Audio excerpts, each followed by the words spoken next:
Good evening, everyone. My name is Cassandra Taylor, and I'm the founder and CEO of Top Flight Defense Incorporated, a nonprofit organization by women veterans for all women.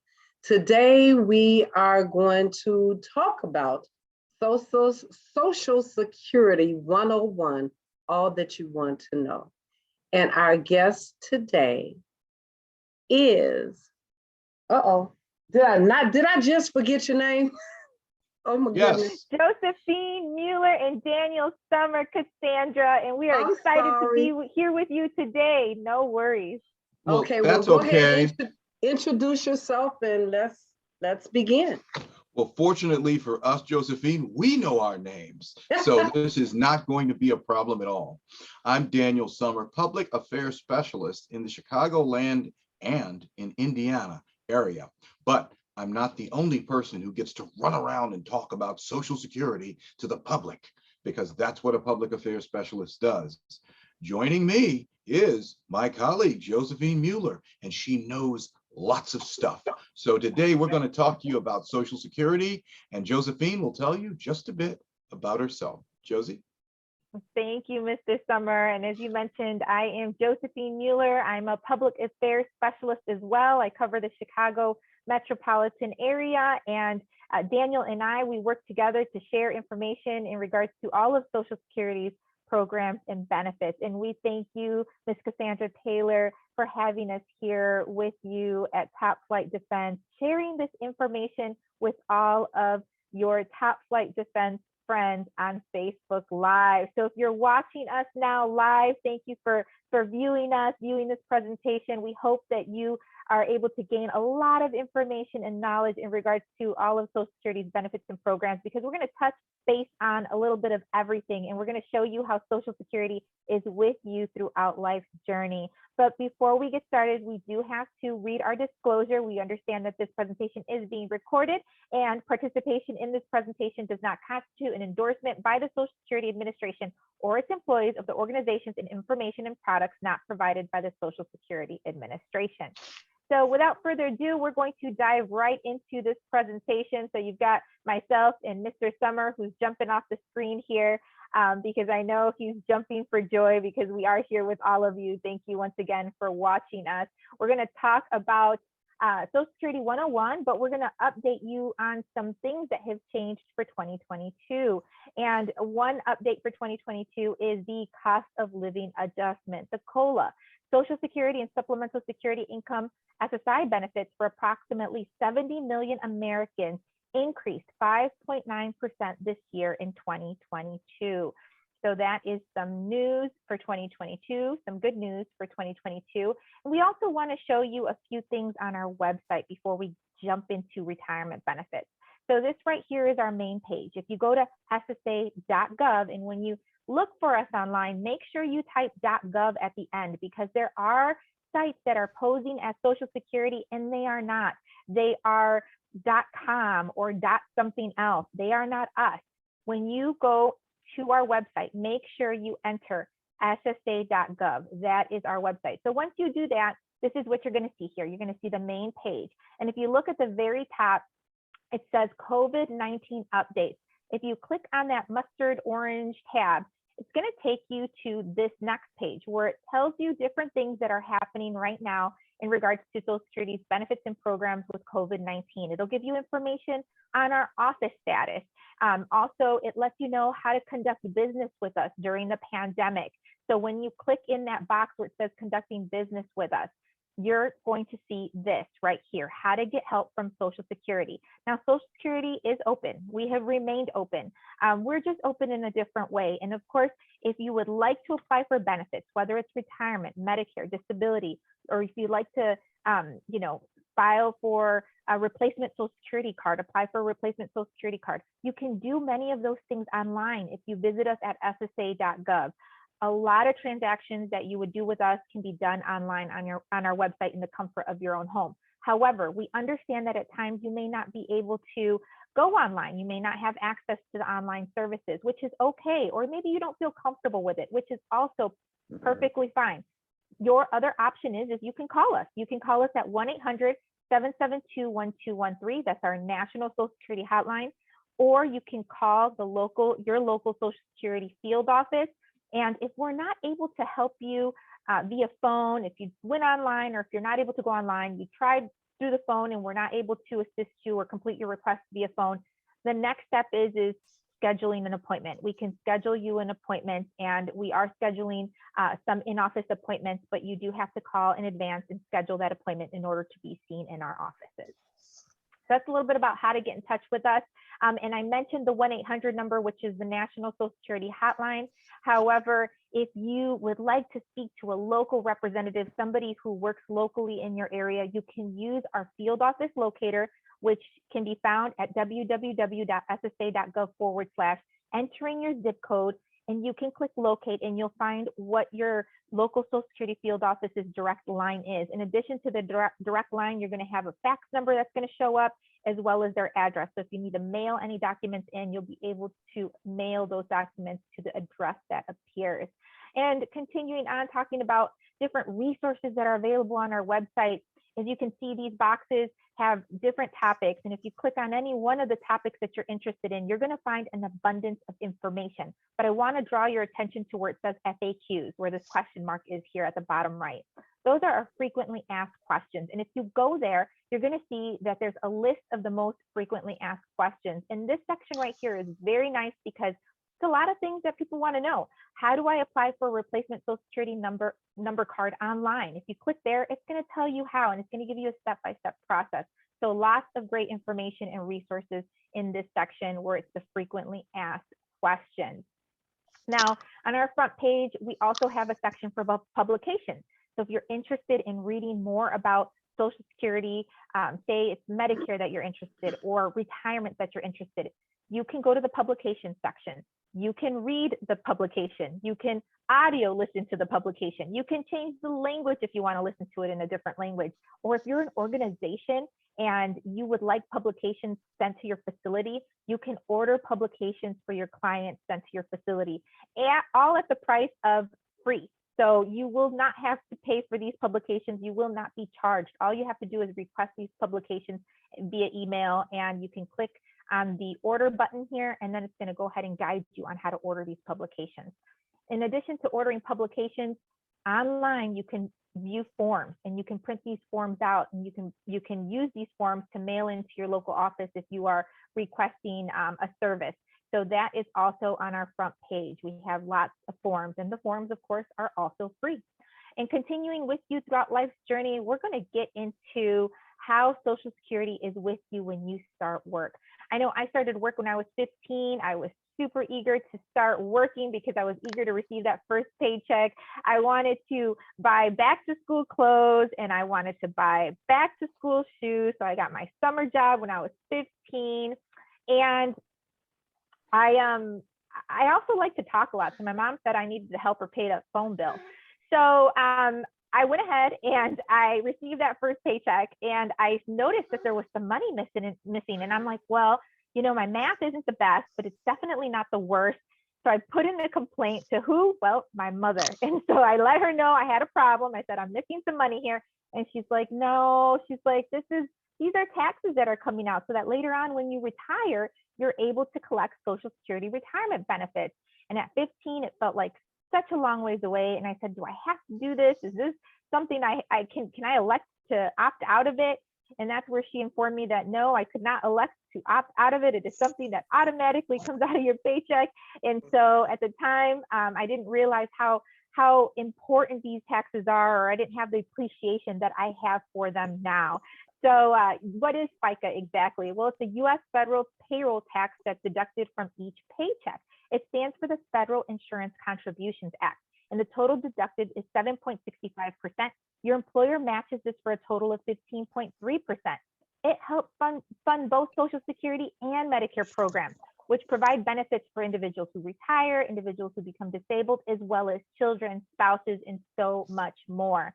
I know when I first started working for Social Security, I didn't realize all of the different things that Social Security had to offer, but there are so many different benefits and programs that are available through Social Security.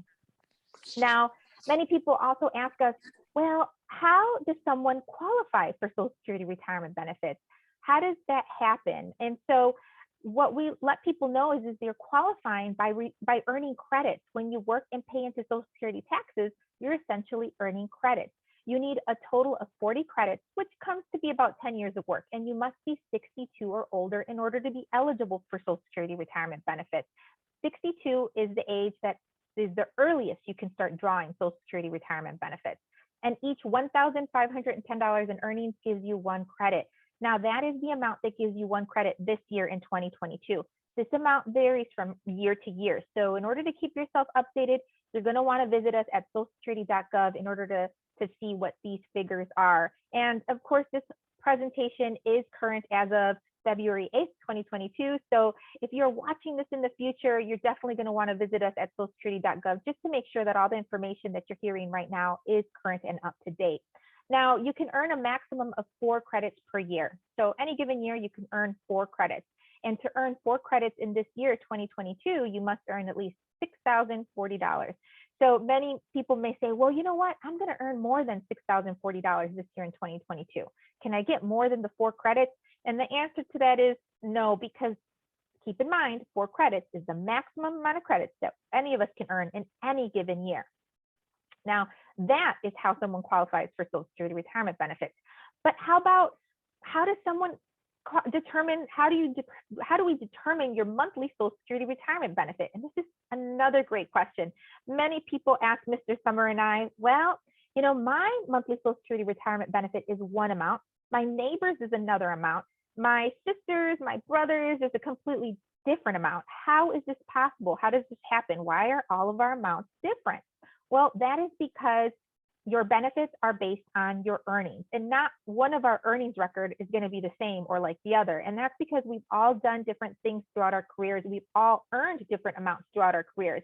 And Social Security takes 3 steps in order to determine your monthly Social Security retirement benefit. The first step is your wages are adjusted for wage levels over time. Step 2, we find the monthly average of your highest 35 years of your work earnings. And step 3 is the result. It's an average index monthly earning. So essentially, we're looking at the highest 35 years of your work earnings to calculate your monthly Social Security retirement benefit.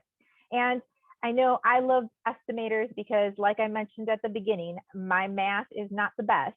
So I definitely like to use the retirement estimators. This can be used, anyone can use this. So if you're 18 or older and you want to check out what your benefits are or get an estimate, it's never too early to plan for your future. You can visit us online and you can check out all the different estimators, calculators that we have. They give you immediate and accurate benefit estimates. And of course, we would not miss your retirement party. So a little bit more on retirement benefits. Another question that we receive quite often is, what is the best age to start receiving Social Security retirement benefits?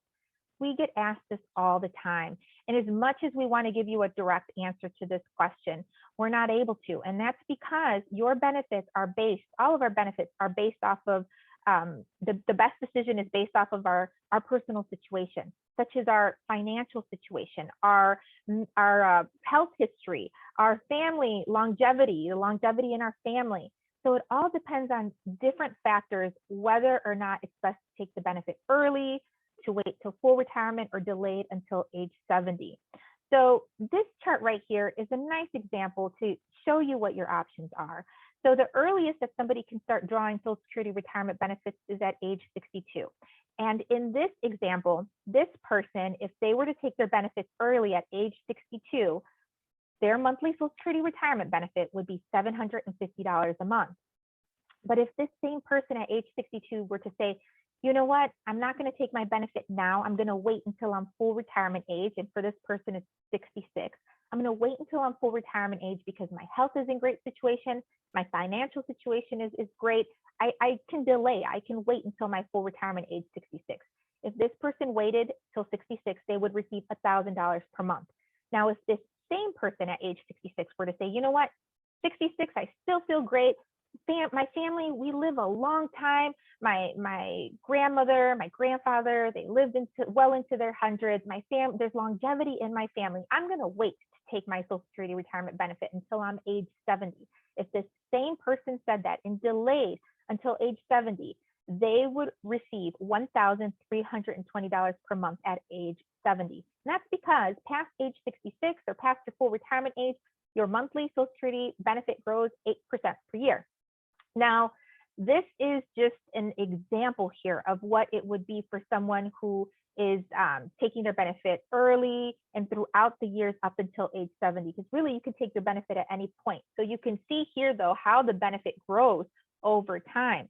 But it may be best for somebody to take their benefits early at age 62. Say if someone's health isn't in the best situation, say your financial situation is where you need to take the money now, it may be best for you to take your benefits early. It depends, it's very situational. It depends on your personal situation, what's going on in your life at that time.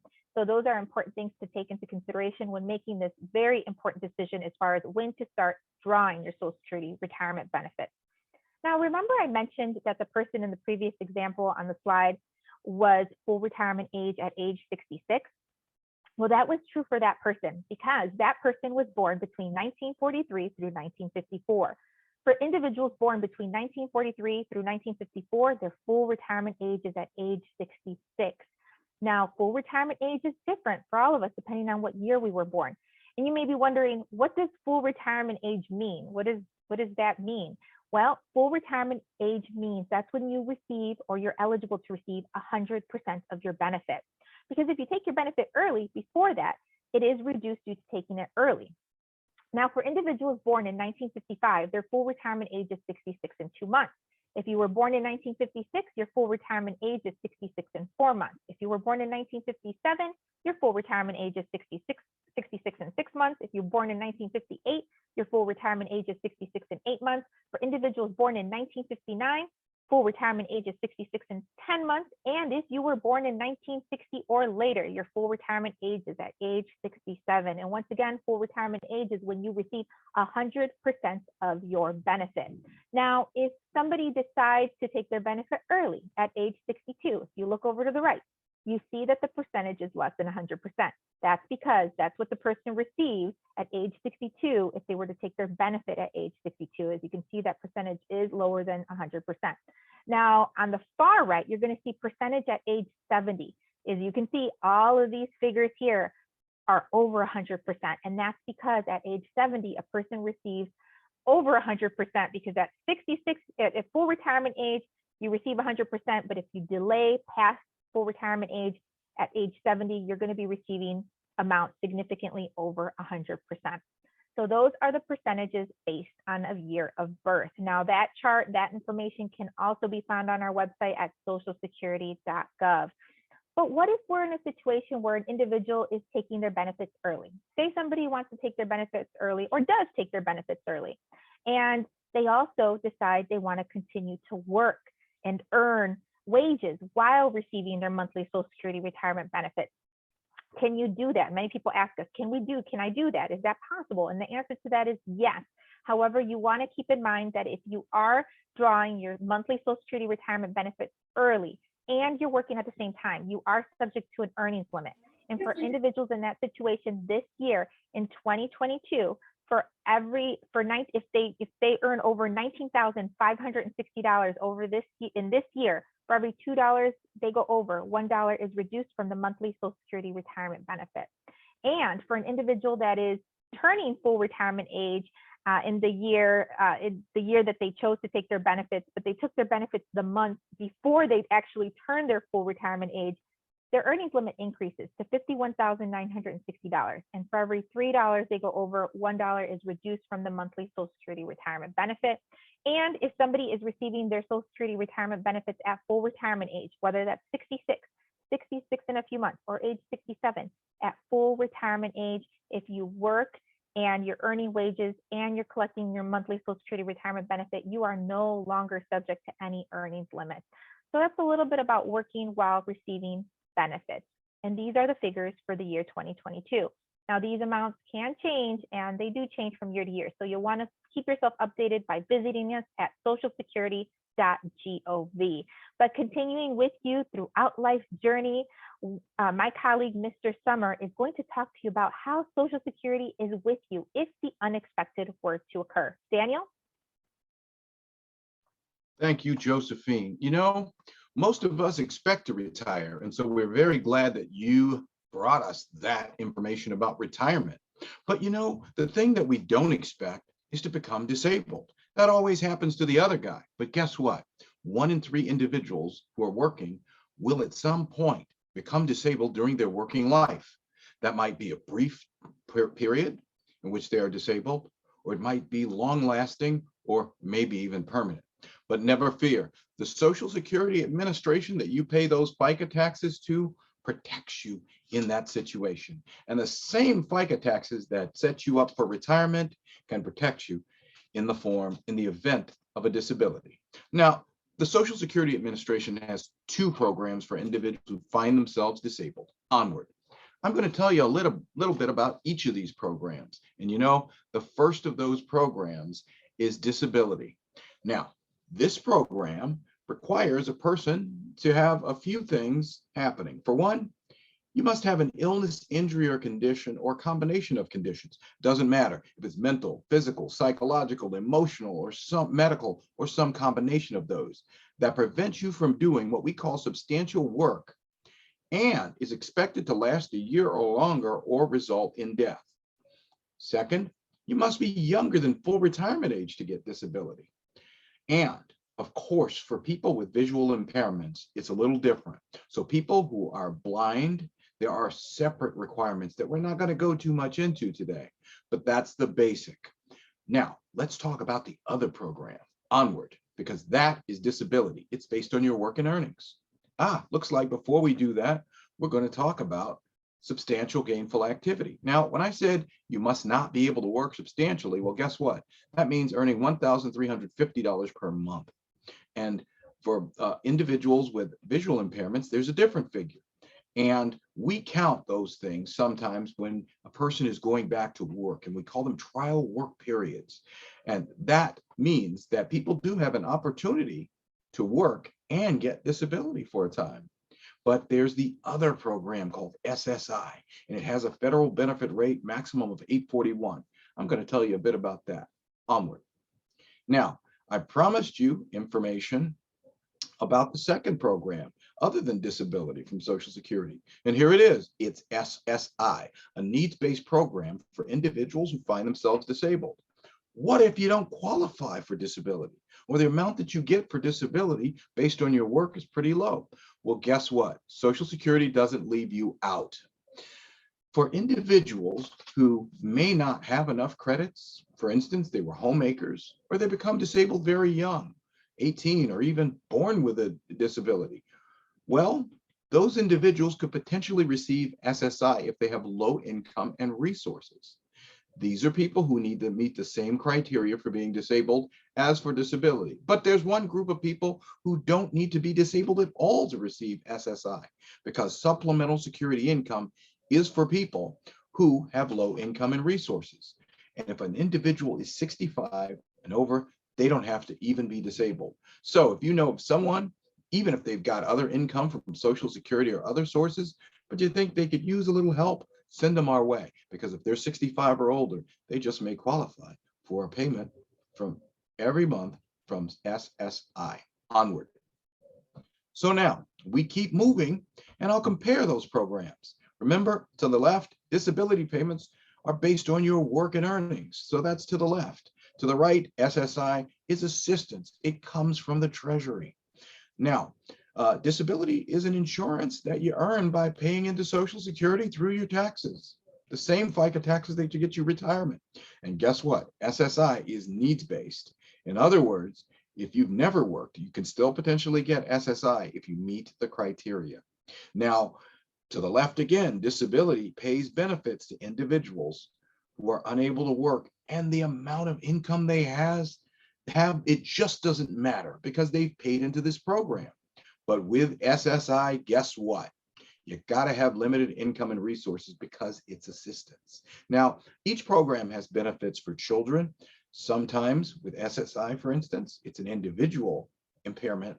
But on individuals who are adults who have dependent children who receive disability, their children may be able to receive benefits just because they are disabled. Onward. So those are the 2 programs. We have what's called compassionate allowance built into those programs, though. What is a compassionate allowance? Well, there are some conditions, if you hear that someone has them, you know for a fact that they're very, very likely in bad condition or disabled.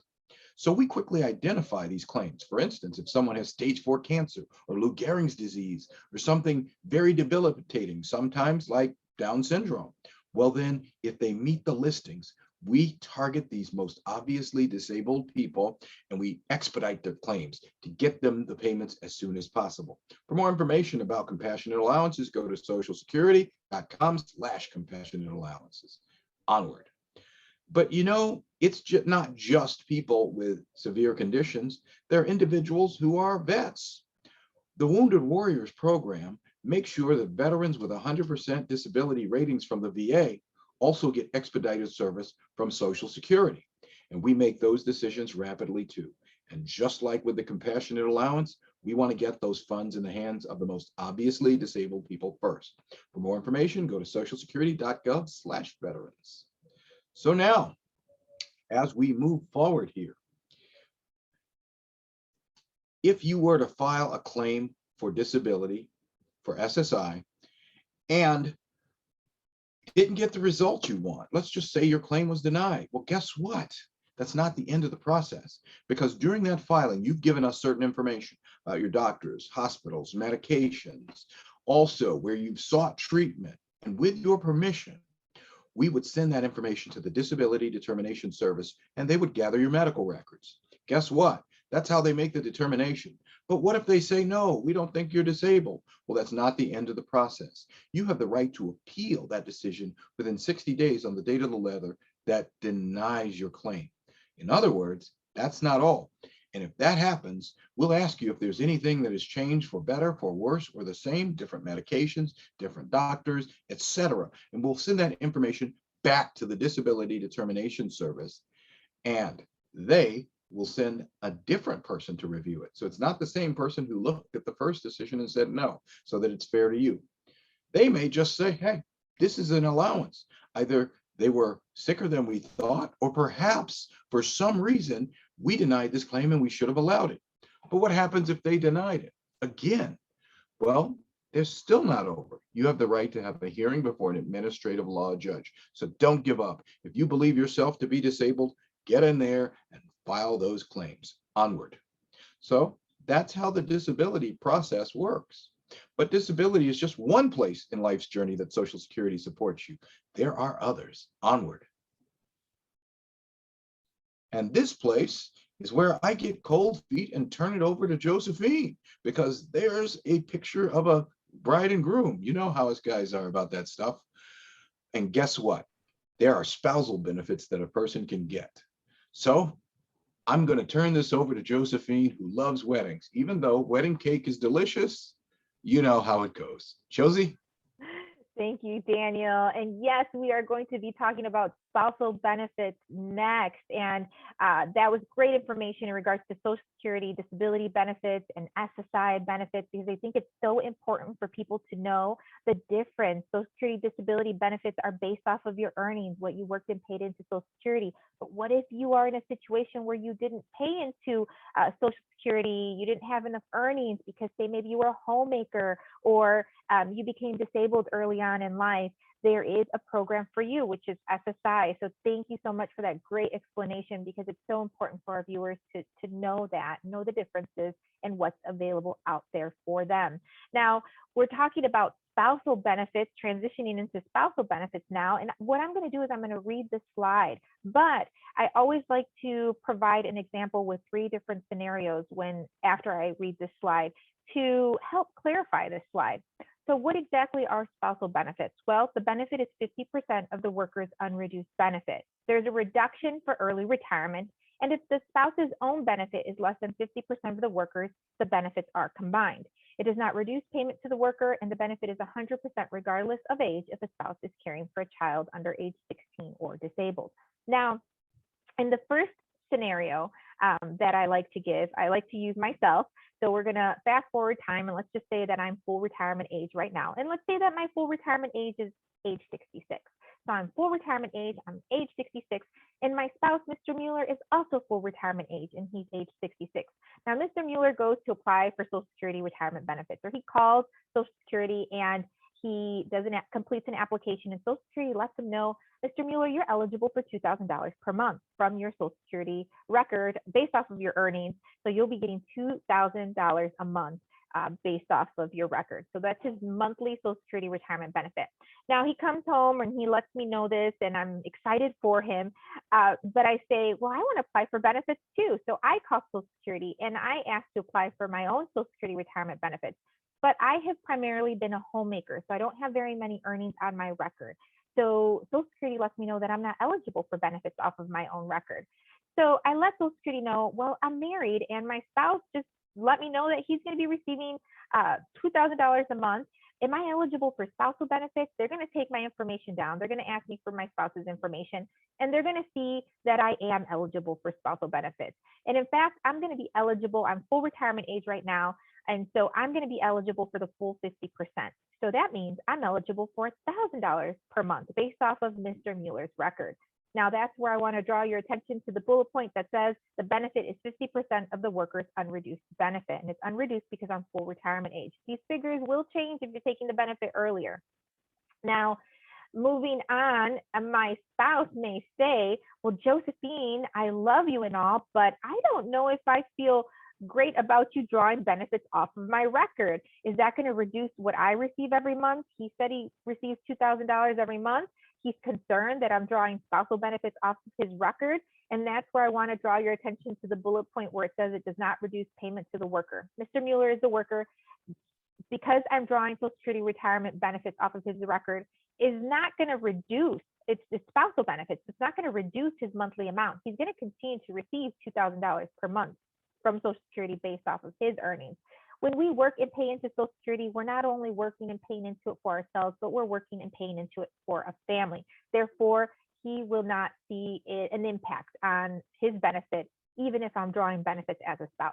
Now, the second scenario, let's say that I did work outside of the household, not a lot, but some. So my own monthly Social Security retirement benefit is $500 a month. And let's keep everything else the same. I'm full retirement age right now. I'm 66. My spouse, he's full retirement age. He's 66. He receives $2,000 a month. But in the second scenario, the difference is that I worked outside of the household and I am eligible for $500 a month off of my own record. Now, half of Mr. Mueller's benefit is $1,000.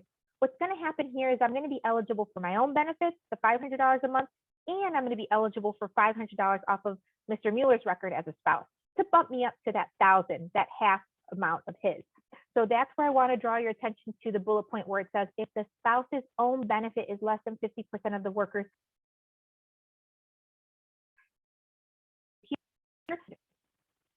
And of course, the benefit is 100% regardless of age if a spouse is caring for a child under the age of 16 or disabled. But the very last scenario, as far as the benefits go.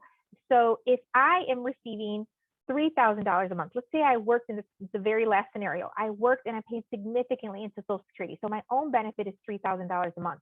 And let's keep Mr. Mueller at $2,000 per month still. As you can see, if I receive $3,000 a month, my benefit is significantly higher than half of Mr. Mueller. So in this last scenario, I am not eligible for benefits as a spouse because my own benefit is greater than half of my spouse's. So essentially, that's how spousal benefits work. But just as there's benefits for spouses, currently married spouses, there's also benefits for divorced spouses. And in order to receive benefits as a divorced spouse, you must prove that you were married 10 years or more. So that is something that is a little bit different. You do have to prove the duration of your marriage. You also must be unmarried, the age of 62 or older, and your ex-spouse is entitled to Social Security retirement or disability benefits, and the benefit you are entitled to receive based on your own work is less than the benefit you would receive based on your ex-spouse's work. In the earlier scenario, I gave that I could start receiving benefits when Mr. Mueller started to receive benefits. But if you are a divorced spouse, you don't have to wait for your ex-spouse to start drawing benefits in order for you to draw benefits off of their record. And Social Security is also with you if you were to lose a loved one. So continuing on with you in this journey, there are survivor's benefits. And earlier I mentioned how The earliest you can receive Social Security retirement benefits is age 62. But if you are a survivor, you can receive benefits even earlier at age 60. And if you draw benefits at age 60 as a survivor, you can receive 71.5% of your full benefit. And it increases each month if you wait until your full retirement age, increases to 100%. So survivors benefits, you can start collecting survivors benefits earlier at age 60. And there's also survivors benefits for children, disabled children, widow, widower, or divorced widow, widowers. If you are a child receiving survivors benefits, you can receive benefits if you're not married and are under age 18 or under age 19 and still in high school. If you're a disabled child, you may receive benefits beyond the age of 18 if you're not married and were found disabled before age 22.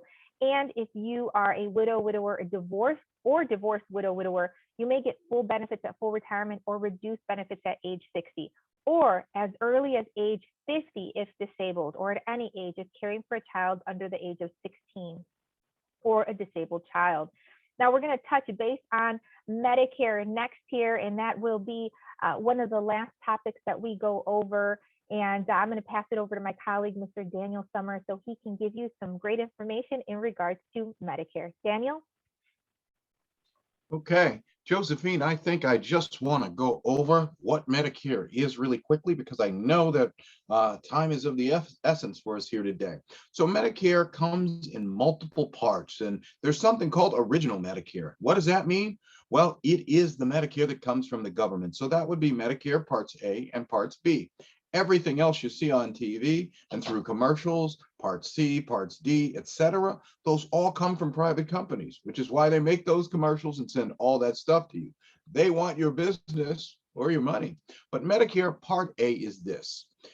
It's hospital insurance. What in the world is hospital insurance? Well, let's just say I decide to climb a tree today. I fall down, bounce 3 times.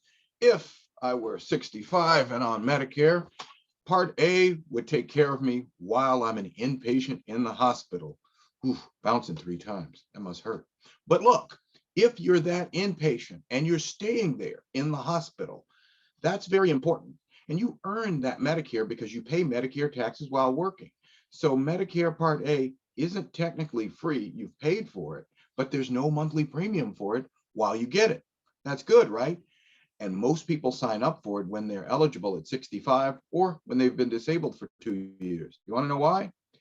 Because, well, have you ever seen an inpatient hospital bill? If I stay in the hospital for a little while or have something done, it could be hundreds of thousands of dollars. So Medicare Part A definitely helps a lot of people get those incredible medical bills down to size. Now, what's Part B? Okay, well, that is for outpatient care. And guess what? This is what happens. Let's just say I go to the doctor for my checkup. He makes me stick out my tongue, cough, checks my blood pressure, hits me on the knee with that hammer, and I kick him. And you know what? At the end of the appointment, he's got his hand out for something, you know? Medicare Part B pays for that visit for you. So you can see that comes in handy for lots of people. Now, Part C are Medicare Advantage plans. Those are, again, they could be from Aetna, Blue Cross, Blue Shield, SilverScript, and they could cover many things, including that contained in Part A and B, and usually dental or something. But they come from private companies, and they're all trying to sell them to you. So be advised of that. Now, Medicare Part D is prescription drug plans. Because guess what? If you go to the doctor or something, they'll probably prescribe something for you. They might say, we think your blood pressure is high, or you need something to calm you down, you're acting crazy, etc. No matter what it is, that is what the prescription drug plan for. And like Part C, it's by private companies. Okay, so now I've told you what Medicare is and the parts of Medicare. Maybe in the future, we'll give you a really detailed presentation on it because you sign up for Medicare with the Social Security Administration. Why? Because, well, disabled people often need Medicare, right? After they're disabled, they have a medical condition often. And people who are 65 years of age or older sign up for Medicare. Guess what? They're probably signing up for Social Security at some point too. So instead of going to the Medicare office, which doesn't exist because they're just a phone number, you've never seen one that you can walk into, Social Security assists you there too. So we help you not only with your Social Security, but throughout life's journey, even when you're signing up for Medicare. And that's that. We'll answer few questions if you'd like, but Josephine, I'll turn it back over to you. Thank you, Mr. Summer, for that great information regarding Medicare. And, you know, we want to let everybody who's viewing us know that Social Security, want to talk about something that's happening right now, Mr. Summer, the scams. There are individuals that are calling people stating that they are Social Security representatives. However, they are not. They are aggressive, they're threatening, they are stating that they're going to suspend your Social Security number, or they're promising a higher benefit amount in return of money, gift cards, credit card information, bank account information. And that is not us. We want to let everybody know that is watching here today that if you get a call like that, please just hang up. Do not give them your personal information. That is what these scam artists want, is your personal information, and they're using our good name stating that they're Social Security representatives, and they are not. They're simply not. We here at Social Security would never be aggressive with you. We would never threaten you. We would never do anything like that. So if you receive a call like that, please just hang up. That is a red flag. I know my colleague here, Mr. Summer, has received a few robocalls, and they leave voice messages and tell him to call back or else he's going to be in trouble. And he has certainly not called back, and he has shared that information with us. So I'm not sure if you want to share that story, Mr. Summer, while we look to see if we have any questions. Oh, sure. It happened. It's happened a few times. I've literally been in the Social Security office at work and got a call that said, "We're the Social Security Administration." And I'm like, "You are?" I've got it on speaker. My coworkers are enjoying this. And they'll tell me that you're in trouble. And I'm like, "What? If we're going to send a warrant out for your arrest, you've got to give us some information." I'm like, "Really?" Because we at Social Security don't arrest people. See, no badge. All right. They were telling me, well, if you tell us this information, maybe we can not do this with the case against you, but there are federal charges. Bunch of baloney, everybody. And I'm listening to this and I'm enjoying it and I'm laughing at it. And I'm like, "And you're Social Security?" And they're like, "Yes, we are." I'm like, "Yeah, well, what office are you in?" We don't have time to do that. Even when they tell you, Social Security doesn't operate in that way, okay?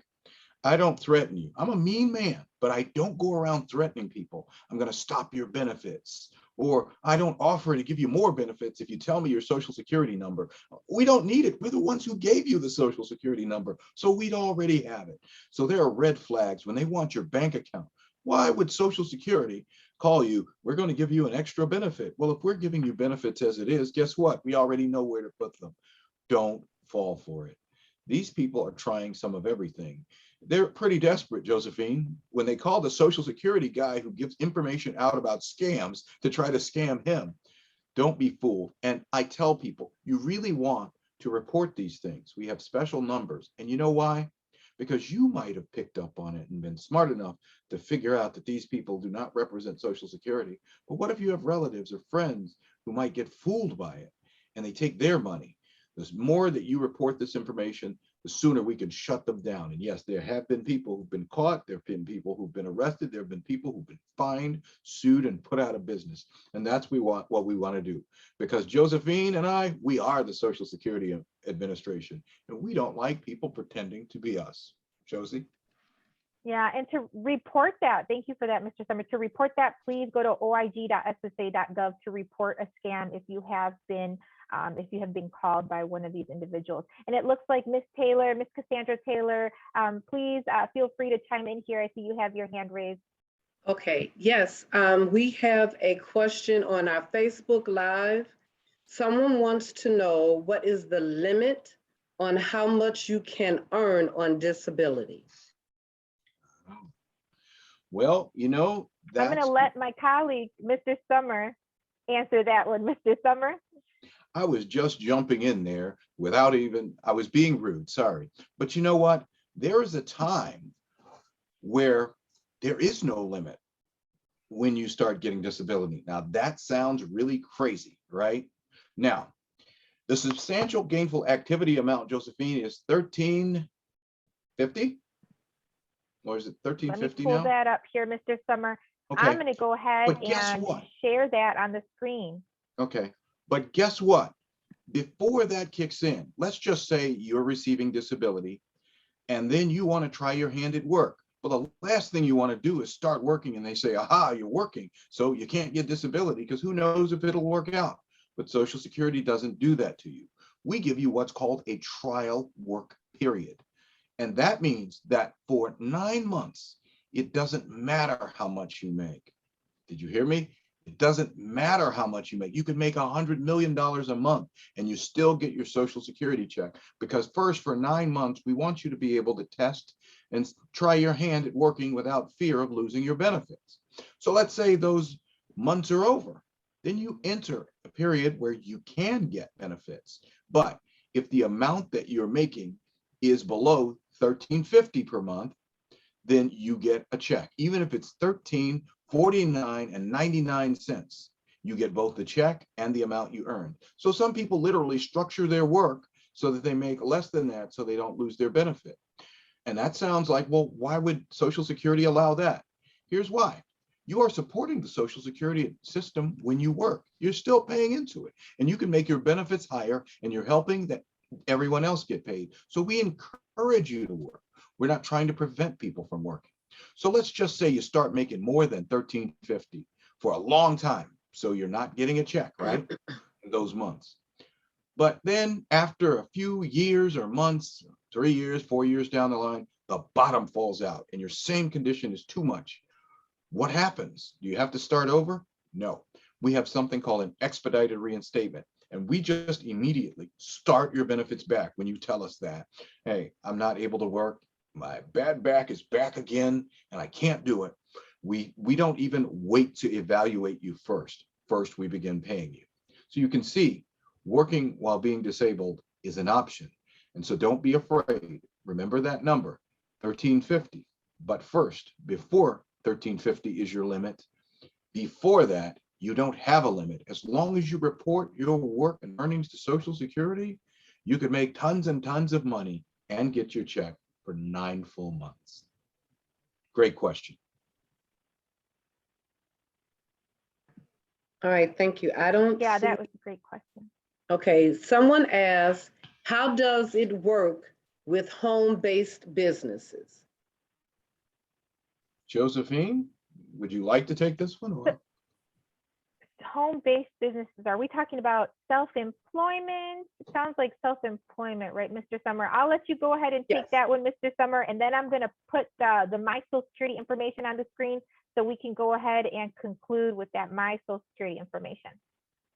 Okay, that's And fine. oh, hold on 1 second. Josephine, and you all don't have to stop at 6:30. It's on you if you want to stop at 6:30. If you got to go at 6:30, then yes, you can stop. If you want to go a little bit longer, we can, because I don't want to stop anyone that may have more questions for you. Because unfortunately, I told people we started at 6. So just Okay. just for you, just so you'll know, you don't have to stop at 6:30.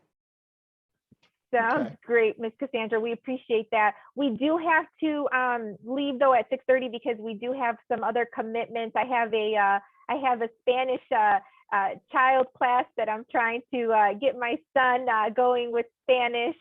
So I will be leaving at 6:30, and I believe Mr. Summer, he also has some prior engagements. But we are so appreciative that you have invited us here today. And you know what? We will come back, and we can definitely do some more Facebook Lives. We are here for you. We are excited to meet you today here and in person or virtually. And we hope that in the future we can continue doing these type of presentations for the community for Top Flight Defense. But I'm going to go ahead and pass it over to Mr. Summer so he can answer that question, and then I can show that My Social Security information. And then if you have any questions that come in later on, Ms. Cassandra, send them over to me via email, and I'll make sure that we answer those. Okay, Okay. thank you. Great. Now, with that question about home-based businesses, a home-based business that is self-employment, and you'll know the difference between a W-2 and a 1099, are done on slightly different forms. But yes, there are many people who have home-based businesses who work while they are disabled. The figures and the numbers are not the exact same thing, but the same opportunity exists for people. We do get a record of what your net income is, because we know when you have your own business, it's not all profit. Wouldn't that be nice? So just remember, yes, but we're not going to look at all the money that you take in. We're going to subtract for different things, supplies, and that's to your advantage. So you can keep your home-based business and work and receive your disability. That's a great question. Yeah, definitely. Great question. And this is the slide, the last slide I want to show everybody. This is the My Social Security account. If you don't already have one, we encourage you to please sign up. If you go to ssa.gov/my account, or you just click on My Social Security account, just remember this line, My Social Security. If you log in, you go ahead and you see this, you click on that account, and then you either log in or you create an account. So if you don't already have an account, we encourage you to create one. You can do that by signing in with login.gov. It's going to ask you some verification questions. Once you get in, you're going to be able to do so many things. You're going to be able to print out a 1099, a monthly benefit verification letter, as well as request a replacement Social Security card. So that's what I want to leave everyone off here with today, to please, if you don't already have a My Social Security account, create one, because you're going to be able to look at your earnings, what you've worked and paid into Social Security over the years.